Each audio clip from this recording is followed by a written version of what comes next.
Listo. Bueno, vamos a dar inicio a la continuación de las docencias de medicina interna con enfermedad cerebrovascular isquémica aguda. Principalmente lo que vamos a exponer son las metas terapéuticas, pero primero pues vamos a revisar un poco de la clínica y de los factores de riesgo en estos pacientes. En cuanto al contenido, vamos a hablar un poco de la definición, epidemiología, factores de riesgo, signos y síntomas, cómo se hace el diagnóstico, el manejo y las metas terapéuticas en estos pacientes. Como objetivos debemos definir la terapia adecuada en relación al tiempo desde el inicio de los síntomas, cuáles son las metas terapéuticas en el paciente con enfermedad cerebrovascular. Disculpen si paro, es que estoy admitiendo todavía participantes.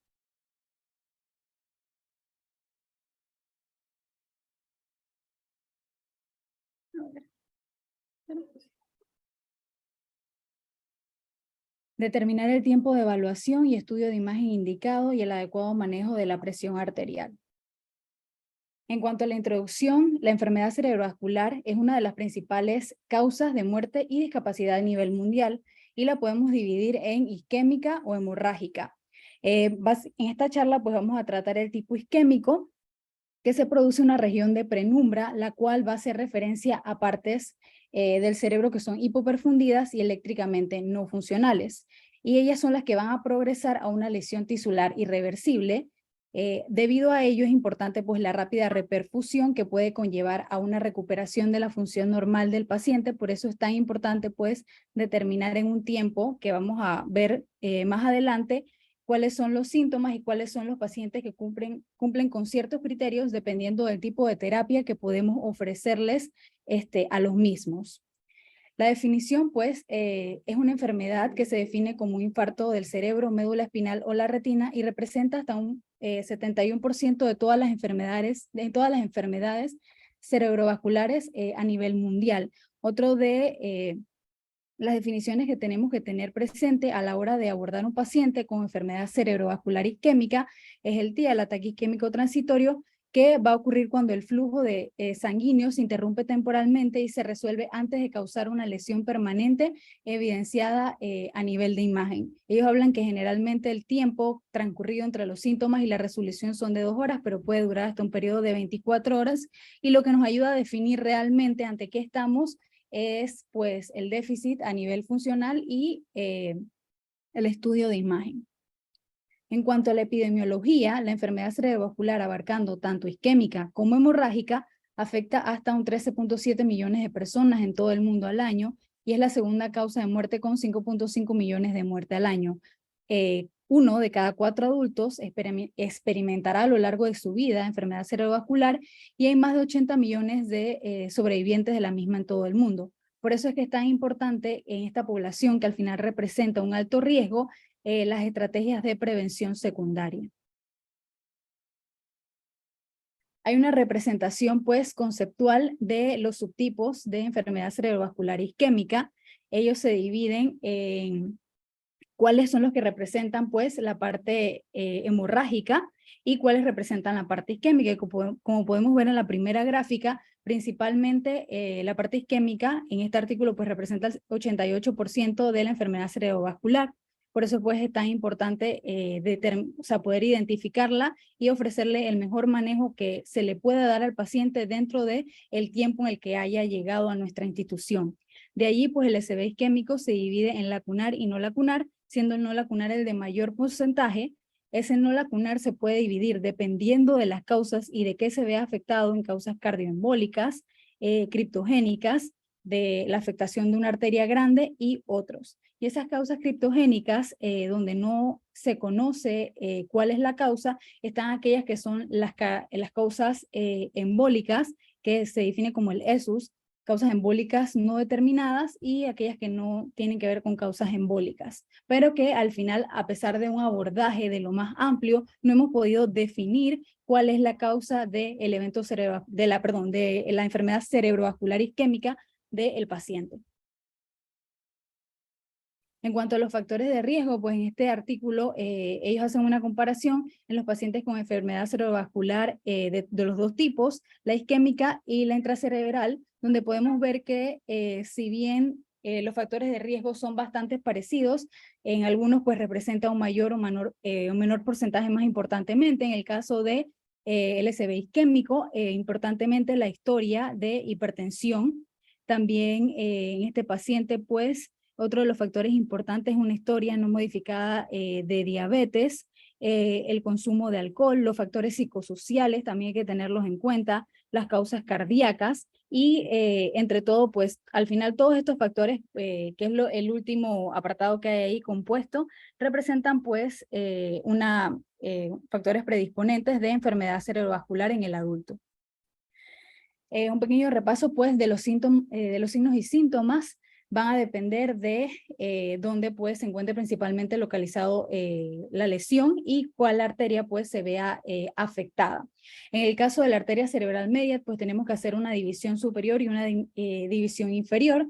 En cuanto a la división superior, afectados principalmente el lóbulo frontal lateral y parietal superior, donde principalmente la hemiparesia es a nivel de la cara y del brazo contralateral más que de la pierna. El paciente puede presentar pues hemianopsia homónima contralateral.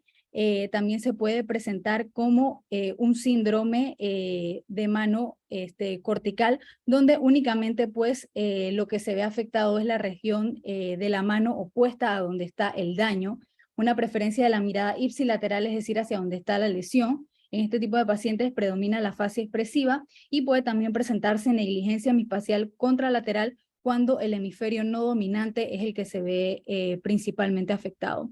En cuanto a la división inferior, la hemiparesia, la debilidad principalmente también se da de la cara y del brazo contralateral más que de la pierna.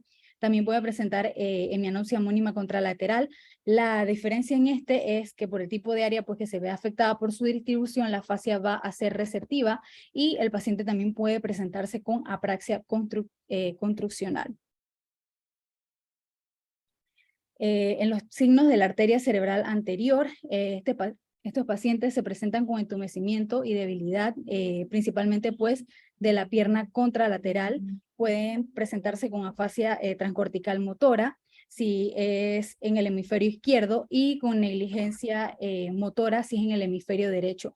También se pueden ver afectados núcleos que tienen que ver con la parte urinaria, por eso estos pacientes también se pueden presentar con una incontinencia urinaria y desviación de la mirada hacia el lado de la lesión. En cuanto a la arteria cerebral, a la arteria carótida interna, son síndromes combinados donde hay afectación tanto de la arteria cerebral anterior y de la arteria cerebral media, es decir, que las sintomatologías pues, que ya hemos presentado previamente, este tipo de pacientes también puede presentarse con sintomatología característica pues de amaurosis fugaz y también pueden darse oclusiones de la rama de la arteria retiniana en este caso. En cuanto a la arteria cerebral posterior, principalmente este tipo de pacientes se puede presentar con hemianopsia homónima contralateral y también si además de eso abarca la parte del mesencéfalo, el paciente puede presentar parálisis del tercer nervio ipsilateral y hemiparesia del lado contralateral a donde está la lesión.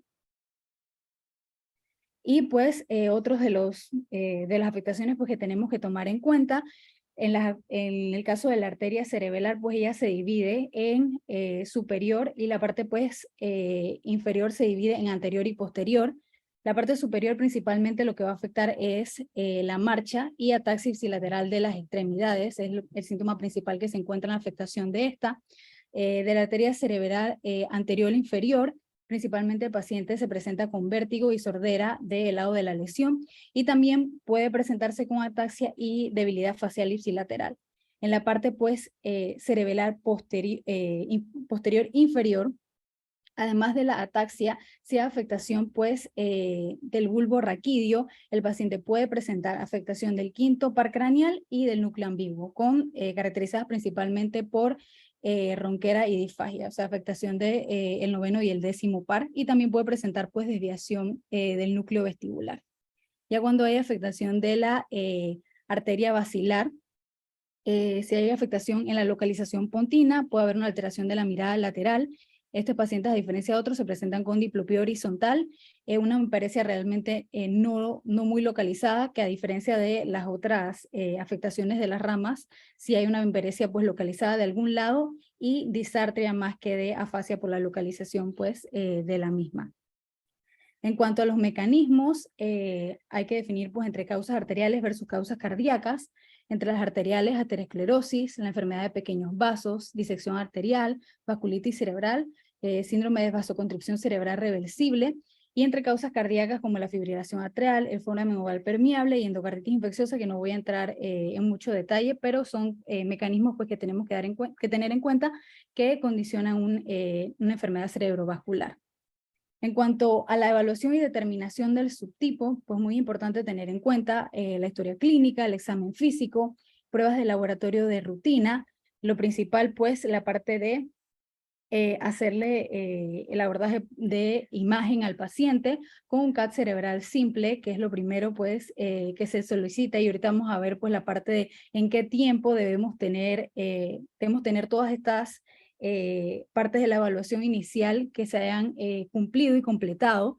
La evaluación cardíaca, pues dependiendo también de la sintomatología del paciente, asimismo le vamos a pedir pues electrocardiograma que se le debe solicitar a todos los pacientes, telemetría, que eso sí nos solicita siempre, bueno, sí, la parte de la telemetría, el ecocardiograma. En los hallazgos iniciales, cuando ya pues tenemos el estudio de imagen, definir cuál es el territorio que se encuentra afectado, porque dependiendo de eso, asimismo también es nuestra sospecha de cuál es el subtipo más probable en este tipo de pacientes.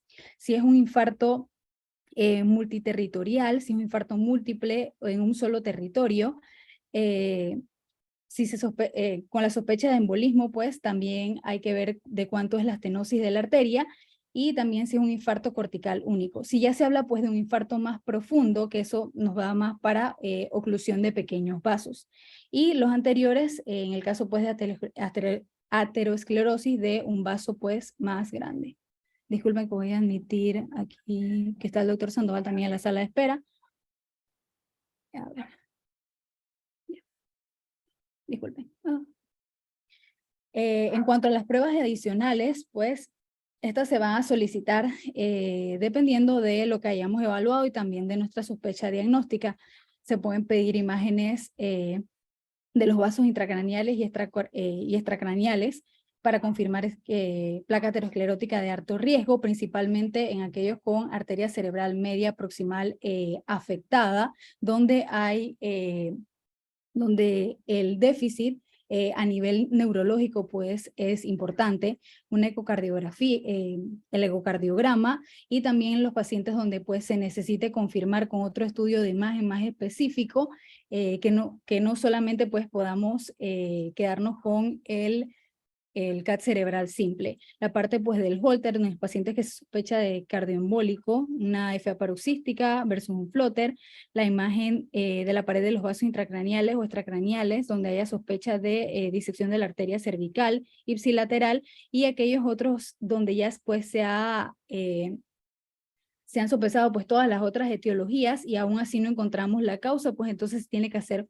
otro tipo de abordajes desde análisis de líquido cefalorraquídeo, evaluación inmunológica, donde se refiere también al paciente inmunología, reumatología, pues dependiendo de la clínica del paciente. Y ya cuando se ha hecho todo este abordaje y aún así no encontramos una causa, entonces ahí es cuando podemos decir que estamos ante una enfermedad cerebrovascular criptogénica, con una etiología pues que no ha sido determinada a pesar de una evaluación exhaustiva. Los periodos críticos de tiempo hay que tenerlos bien en cuenta, cuál es la meta de tiempo del paciente desde que es evaluado. Él debe recibir una evaluación general inmediata, que esto debe demorar un máximo de 10 minutos, una evaluación neurológica inmediata, es decir, ahí donde calculamos pues el NIS, vemos toda la parte del déficit neurológico del paciente con un máximo de 20 minutos, y la adquisición de la tomografía versus pues la resonancia dependiendo de la indicación en un plazo máximo de 20 minutos, pero en realidad la resonancia no iría tanto en este por la cantidad de tiempo pues, que demora, pero la adquisición dentro del abordaje inicial del paciente, del primer estudio que se le va a realizar imágenes en un plazo máximo de 20 minutos, ya debemos haberle podido realizar la imagen al paciente, y la interpretación, porque en realidad todo el paciente que se sospecha de una enfermedad cerebrovascular isquémica debería ser interpretado en realidad por un neuroradiólogo, el estudio, en un plazo máximo de 45 minutos, que sería lo ideal, pero sabemos que pues no contamos en el hospital con esto. Para que la administración del tratamiento fibrinolítico cronometrado desde la llegada al hospital a que se obtiene la imagen y todo lo anterior que hemos hablado sea en un plazo máximo de 60 minutos, y ya que se administre entre máximo 3 a 4.5 horas en pacientes pues seleccionados, que vamos a ver más adelante cuáles son esos criterios para esos pacientes. Entonces la escala que nos habla la guía es la escala de severidad NIS, que pues cada vez que nos llega un paciente con sospecha de enfermedad cerebrovascular, le aplicamos esta escala donde medimos desde el nivel de conciencia, si el paciente puede o no puede seguir órdenes, la afectación del campo visual, si tiene o no tiene parálisis facial, cómo están si tiene o no tiene déficit motor, ataxia, la parte de la sensibilidad, el lenguaje, la disartria y la extinción y negligencia. Y como pueden ver, pues al final son lo que evalúa la escala. También son parte pues de los signos y síntomas que podemos definir con las diferentes afectaciones de las arterias. En cuanto a las imágenes iniciales, el paciente pues, la guía dice que debe recibir una evaluación de imagen cerebral de emergencia al llegar por primera vez a un hospital antes de iniciar cualquier terapia específica. No iniciamos terapia hasta no tener una imagen, porque hay que definir que estamos realmente ante un SB isquémico y que no es un SB hemorrágico, para ver así que el paciente es candidato o no a la fibrinólisis intravenosa o trombectomía mecánica, o ambas. Y para esto, pues, el CAT cerebral sin contraste es efectivo para la evaluación inicial y excluir la hemorragia intracraneal antes de administrar alteplasa en los pacientes, pues, que hemos considerado que son candidatos porque entran dentro del periodo de ventana y cumplen con los criterios de inclusión y no tienen, pues, los criterios de exclusión. Durante esa evaluación, uno de los signos iniciales hiperagudos que podemos ver en un CAT cerebral es el signo de vaso hiperdenso. Otros de los que también se pueden ver es que haya edema, también que haya disminución de las cisuras, que se vea la separación de las mismas, pero principalmente pues el signo del vaso hiperdenso es importante definirlo porque la presencia del mismo se asocia a un déficit neurológico más grave y un pobre resultado funcional.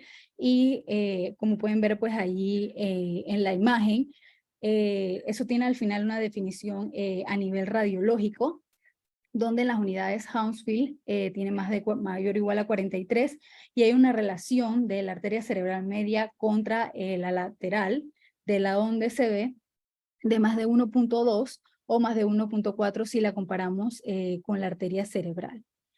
También esta escala, que principalmente pues, nos va a ayudar a medir el paciente con afectación de la arteria cerebral media, porque son las ramas de la misma las que evalúa, que es el aspect, pero que también tenemos que tener en cuenta a la hora pues de trombolizar a un paciente, porque dependiendo de cuánto le calculemos el mismo, así podemos ver si el paciente es o no es candidato a trombólisis. Entonces la puntuación máxima son 10 puntos. Estamos hablando de un CT scan normal.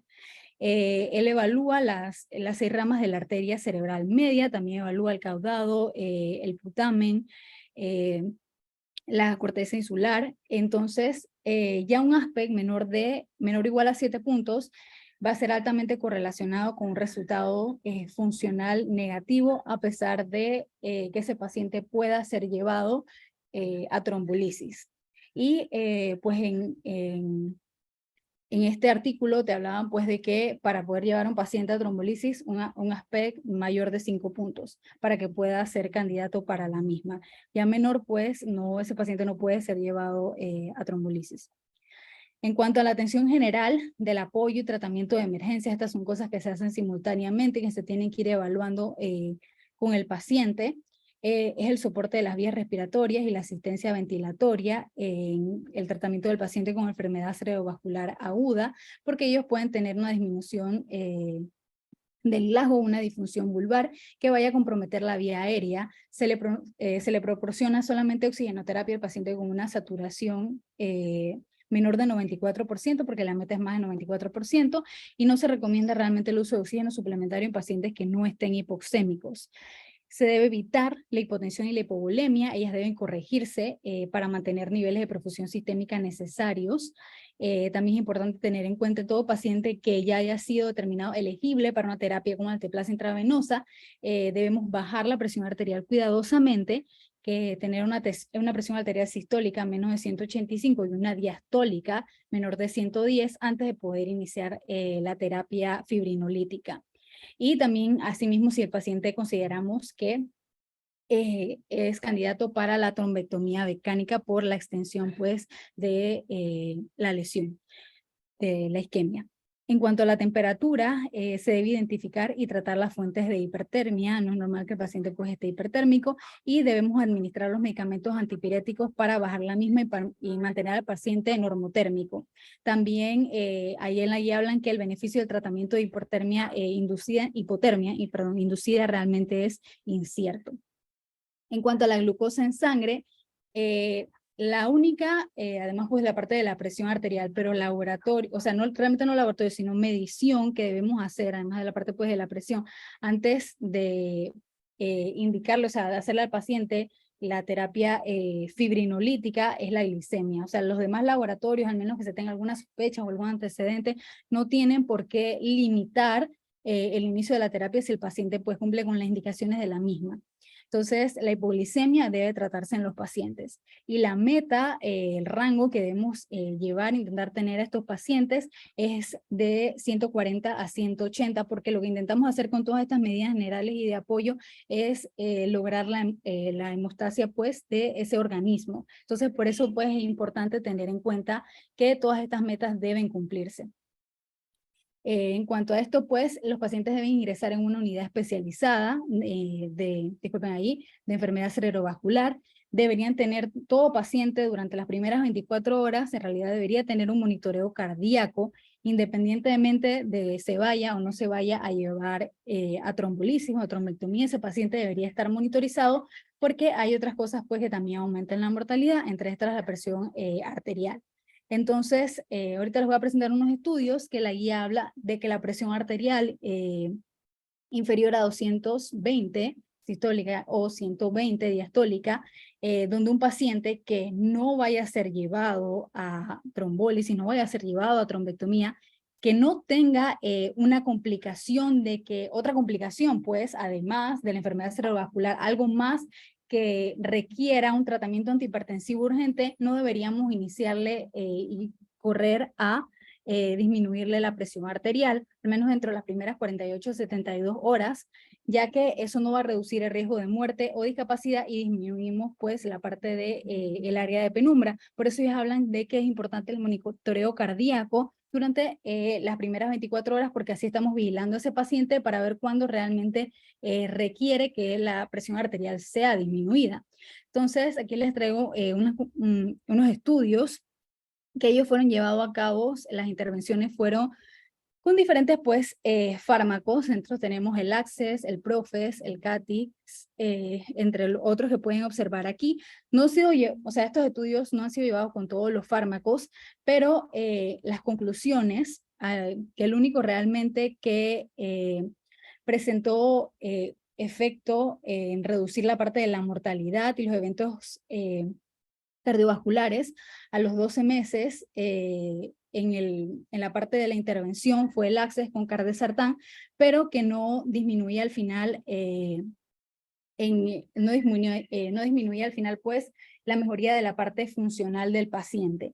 Y los demás estudios al final pues no se vio que había una reducción en la muerte o en que haya mejoras en la parte de la funcionabilidad del paciente al intentar disminuir la presión y llevarla hasta metas de 140. Al final pues no se vio que eso fuera efectivo, por eso es que no se recomienda la disminución agresiva de la presión arterial en ese paciente que no va a ser llevado a trombolisis.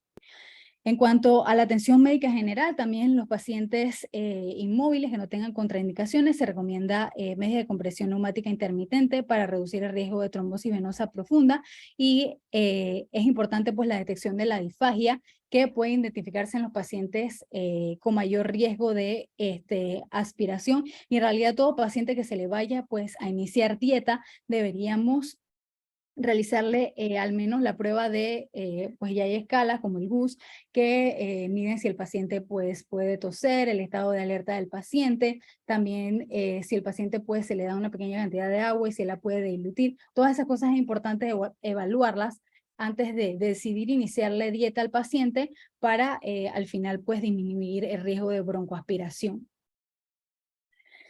En cuanto a la ventana de tiempo, se recomienda para pacientes, pues, la ventana de tiempo tomando en cuenta el paciente que se le puede llegar a administrar alteplasa, pacientes seleccionados dentro de las 3 horas posteriores al inicio de los síntomas hasta 4.5 horas.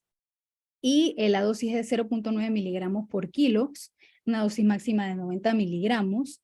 El primer bolo es el 10% de esa dosis, que se administra durante 1 minuto, y lo restante, el 90%, se va a administrar durante 60 minutos.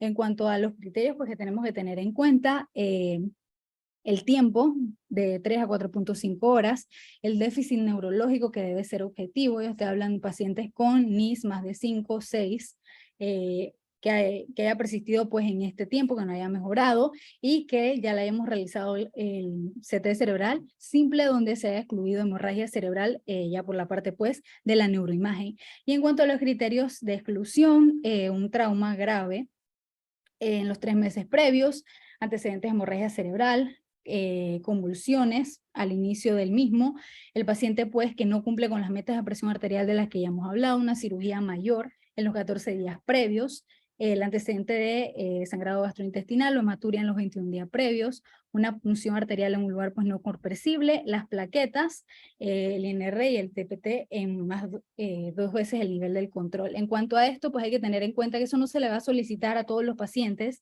al menos pues que tengamos alguna sospecha o alguna patología por la cual se sepa pues que el paciente podría tener alguna alteración, pero tampoco pues debería limitar la terapia, decir que tengo que esperar para ver qué nivel de plaquetas tiene si el paciente no tiene ningún antecedente conocido, o qué INR si el paciente no está en warfarina o, no tiene, está en algún anticoagulante que vaya a limitar la terapia. Pues la otra parte que también tenemos que tener en cuenta a la hora de ofrecerle al paciente esta terapia es que la guía sí dice cuando el inicio de tiempo es incierto o va entre más de 4.5 horas de la última vez conocida de que el paciente estaba bien, ahí se le puede pedir a ese paciente, si se ha visto que se podría beneficiar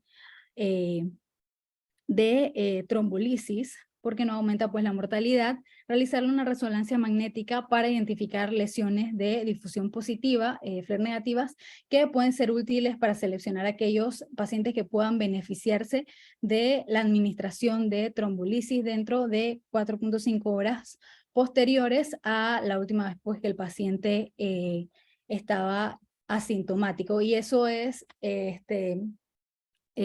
una división entre el área hipoprofundida y el área de isquemia, que da datos de que todavía el paciente está en esa fase aguda y pues se beneficiaría de trombolisis.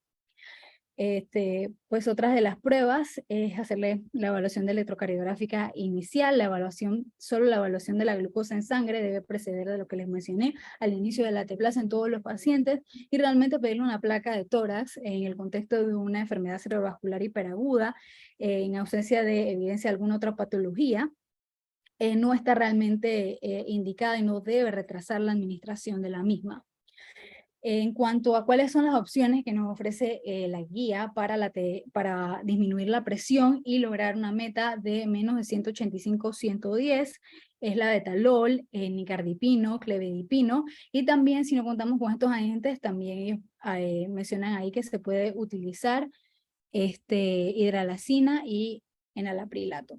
Y tenemos que mantener una presión estable de menos de 185-110 para poder llevar al paciente a trombolisis. Bueno. Ok, entonces, una vez inicia la misma, es importante manejar la presión arterial durante y que se mantenga menos de 180 sobre menos de 105. O sea, las dos deben estar menos de esa cantidad y por eso pues el control se realiza primero durante 15 minutos, durante 2 horas del inicio de la misma, luego 30 minutos durante 6 horas y luego cada hora durante 16 horas. Y si ven, pues son los mismos antihipertensivos intravenosos lo que se utiliza en estos casos, pues, para mantener la presión arterial controlada. En el caso, pues, de los pacientes con riesgo, hablando pues ya del riesgo de sangrado dado el riesgo de sangrado extremadamente bajo, de recuento de plaquetas o de estudios de anticoagulación normales, que era lo que les mencioné, no sospechados en una población, no hay por qué limitar la terapia. Déjenme admitir a un par de personas más y continúo. Ellos también aquí comparan pues la eficacia de los inhibidores de la glicoproteína 2B y 3A administrados conjuntamente con la alteplasa intravenosa no está bien establecida para disminuir la parte del riesgo de sangrado. La aspirina no debe administrarse una vez culminada la alteplasa, es más, hasta se administra 24 a 48 horas posterior a la misma, y en los pacientes pues que hayan recibido heparina de bajo peso molecular en las 24 horas anteriores no se le debe administrar tampoco la misma porque aumenta pues el riesgo de sangrado en estos pacientes. ¿Cómo manejamos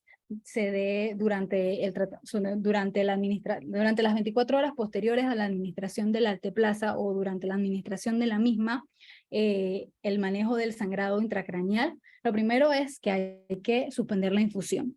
De ahí pues hay que pedirle pues todas las pruebas y enseguida solicitarle un CAT cerebral simple.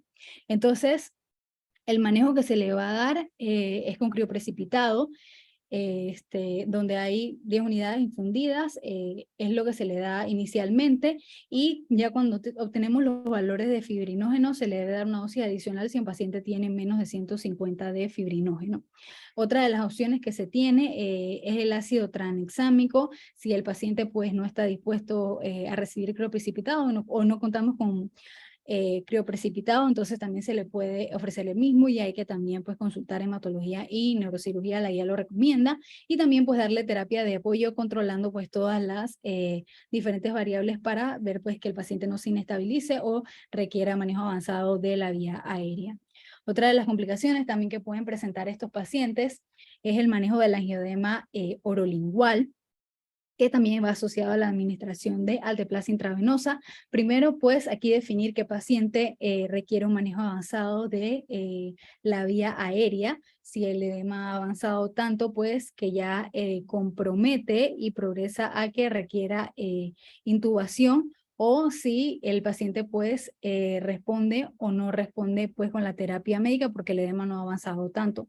Entonces, siempre suspender la infusión de alteplasa. También si el paciente estaba con IECAS hay que suspenderlos porque esto se ha visto pues que aumenta el riesgo de angioedema orolingual en pacientes donde se administra alteplasa, una dosis de metilprednisolona, difenhidramina, ranitidina, y si el paciente pues tiene aumento del angioedema también se le puede administrar epinefrina nebulizada.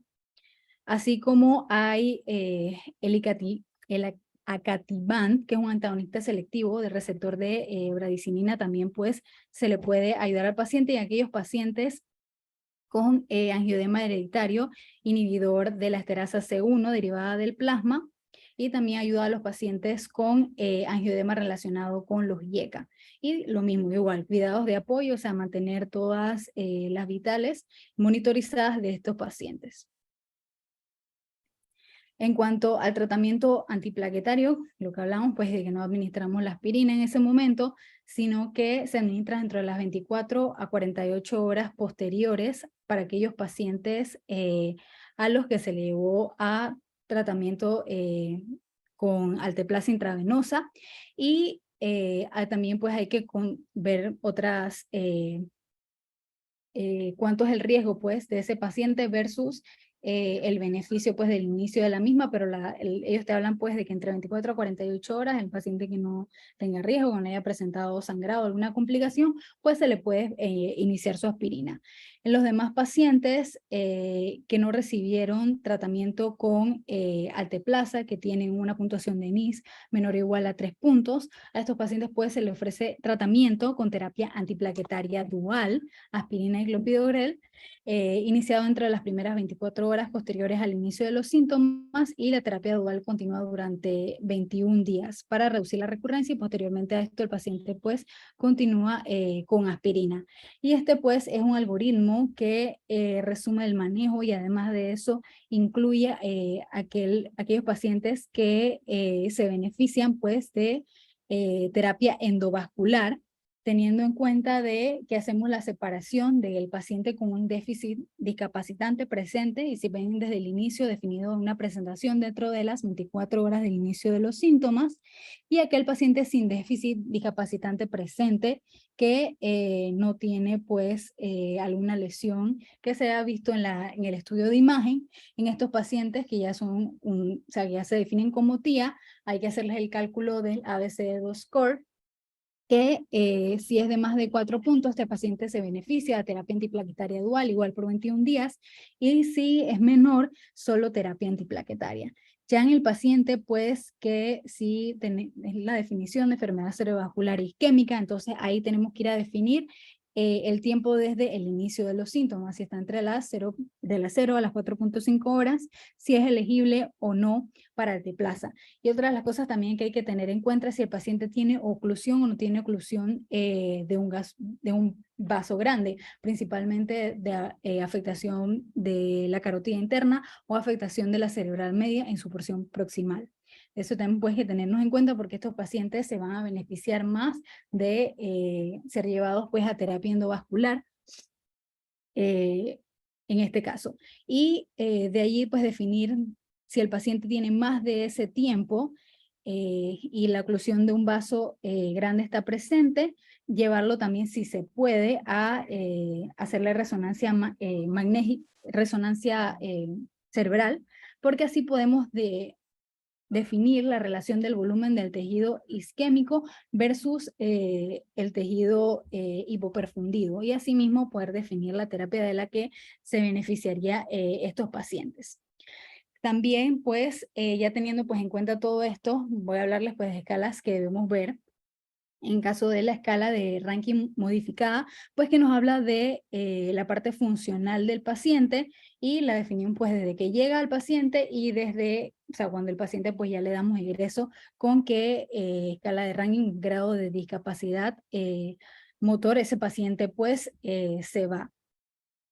Y también pues el paciente que ha sido llevado a trombolisis, es importante pues definir el Dragon Score, porque esto nos habla en un periodo pues de 3 meses cuál puede ser, cuál va a ser la funcionabilidad, o sea, el porcentaje de buen pronóstico de este paciente, y a medida que el paciente tiene un Dragon Score más elevado, asimismo su porcentaje de buen pronóstico va disminuyendo. Y para hablarles pues un poco del paciente con TIA, pues que es algo que también nos lleva mucho al cuarto de urgencias. En todos los pacientes donde lo sospechemos, también debería ser visto por un especialista durante las primeras 24 horas. Es algo que es importante consultar. Desde que se tiene la sospecha se puede iniciar aspirina inmediatamente, y se deben hacer tanto investigación de laboratorios como electrocardiografía, y siempre se le debe realizar a ese paciente un CAT cerebral simple. por lo menos un CAT cerebral simple. Y de hecho, si queda la duda, la guía sí te dice que le puedes solicitar una resonancia magnética cerebral porque de hecho así también puedes definir si aunque la duda quedara y el paciente pues no ha resuelto los síntomas, pero los síntomas son leves, si el paciente realmente tiene o no tiene una lesión, que ya va a ser la definición de enfermedad cerebrovascular. En cuanto a la terapia antiplaquetaria, pues nos basamos en el ABC2 Score para definir un TIA de alto riesgo versus un TIA de bajo riesgo, que a los de alto riesgo les vamos a dar terapia antiplaquetaria doble durante 21 días. También a estos pacientes se les debe ofrecer estatinas de alta intensidad y una terapia antihipertensiva según el paciente lo requiera. Hay que hacer cambios en el estilo de vida porque al final estos pacientes tienen alto porcentaje pues, de progresar a enfermedad cerebrovascular a lo largo de un año y entre estos pues ellos recomiendan no conducir al menos durante un mes a partir de la fecha del evento. Siempre se le aconseja al paciente a dejar de fumar, a la dieta, al aumentar el ejercicio diario y a disminuir la ingesta de sal. Y dependiendo pues de ya la etiología que hemos determinado, asimismo se basa la prevención de la recurrencia basada pues en las causas. En cuanto al paciente pues con aterosclerosis, la terapia antiplaquetaria, la parte pues de disminuir la presión arterial, las estatinas de alta potencia que debe tener todo paciente y dependiendo de si tiene o no estenosis sintomática, además del 50%, valorar endarterectomía, carotidia o stent. En el paciente pues con causa cardioembólica, el tratamiento anticoagulante, también dependiendo de cuál sea la causa, que ellos también ahí hablan de antibióticos porque incluyen dentro de las causas pues, cardioembólicas también las infecciosas y dependiendo de qué otra afectación estructural tenga. En los pacientes con enfermedad de pequeños vasos, solamente terapia antiplaquetaria y el control de la presión y estatinas. En un paciente con disección arterial, igual terapia antiplaquetaria y anticoagulante. Ya si el paciente se ha diagnosticado con vasculitis cerebral, a este paciente pues sí hay que ofrecerle esteroides y ciclofosfamida porque ya la causa es diferente. Y un paciente con síndrome de vasoconstricción cerebral reversible, en este caso pues que ellos cursan con cefaleas intensas, se ven beneficiados por antagonistas de los canales de calcio y evitar los corticoides. En cuanto a los puntos para llegar a casa, el objetivo de tratamiento es lograr la recanalización y reperfusión del área de penumbra isquémica, ya sea con vía intravenosa o trombólisis y o trombectomía endovascular en pacientes seleccionados apropiadamente. En estos pacientes que se obtienen beneficios del tratamiento de reperfusión en función del tiempo, depende mucho más, pues es un periodo mucho más corto de tiempo que en otro tipo de pacientes y es crítico para definir la terapia del mismo. Todos los pacientes deben recibir una evaluación de imágenes cerebrales de emergencia al llegar por primera vez a un hospital antes de iniciar cualquier tipo de terapia. Debemos proporcionar oxígeno suplementario para mantener una saturación de oxígeno por encima del 94%, si es necesario. Las fuentes de fiebre pues se deben identificar y tratarse. La parte de la glicemia debe alcanzar niveles dentro de un rango entre 140 y 180. Un ASPE ya de menos de 7 puntos es altamente correlacionado con un resultado funcional negativo a pesar de que esté en el periodo de ventana. En los pacientes con presión arterial elevada que son elegibles para un tratamiento con alteplasa, debemos disminuirla cuidadosamente para tener una meta de presión arterial sistólica de menos de 185 y una presión arterial diastólica de menos de 110 antes de que vayamos a iniciar cualquier terapia fibrinolítica. Y si estamos ante un paciente que no vamos a llevar ante trombectomía mecánica, que tampoco vamos a llevar ante terapia fibrinolítica y que no tenemos ninguna condición que requiera un tratamiento antihipertensivo urgente, el tratamiento dentro de las primeras 48 a 72 horas después del inicio de la enfermedad cerebrovascular no reduce el riesgo de muerte o discapacidad. Y cuando nos llevamos un paciente al cuarto de urgencias, la evaluación neurológica debe ser realizada en 20 minutos, un estudio de imagen en 20 minutos y el informe del mismo en 45 minutos según lo que nos dice la guía para que el paciente, si es candidato, pueda ser llevado a trombolisis. Y bueno, eso fue lo que les traje para hoy. Gracias.